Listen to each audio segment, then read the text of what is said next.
बालेन सरकारको नयाँ पहल भ्रष्टाचारको पोल खोल्नेलाई विशेष पुरस्कारको व्यवस्था।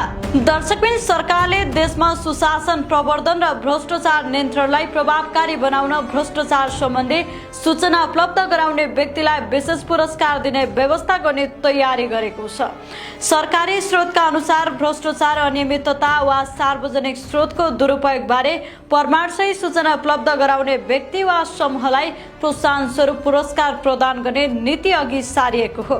यसले राज्य संयन्त्र भित्र पारदर्शिता बढाउने र भ्रष्टाचार नियन्त्रणमा नागरिक सहभागिता विस्तार गर्ने अपेक्षा गरिएको छ। प्रस्तावित व्यवस्था अनुसार भ्रष्टाचारको ठोस सूचना, प्रमाण वा अनुसन्धानमा सहयोग पुर्याउने व्यक्तिलाई सुरक्षित पहिचानका साथ सम्मान तथा आर्थिक पुरस्कार दिने प्रणाली विकास गर्ने योजना रहेको बताइएको छ।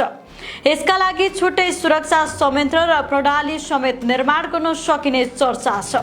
सरकारले लामो समयदेखि भ्रष्टाचार नियन्त्रणलाई प्राथमिकतामा राख्दै आएको सन्दर्भमा यो कदमलाई महत्त्वपूर्ण नीतिगत परिवर्तनका रूपमा हेरिएको छ।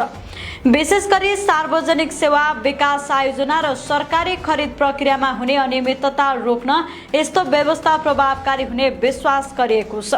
यद्यपि यस प्रस्तावको कार्यान्वयन प्रक्रिया, पुरस्कारको मापदण्ड र सूचना दिने व्यक्तिको सुरक्षा सम्बन्धी स्पष्ट ढाँचा अझै तयार हुन बाँकी रहेको स्रोतहरूले जनाएका छन्। यदि यो प्रणाली पारदर्शी र सुरक्षित रूपमा लागू भएमा भ्रष्टाचार विरुद्ध जनसहभागिता बढ्ने र राज्य संयन्त्र अझ उत्तरदायी बन्ने अपेक्षा गर्न सकिन्छ।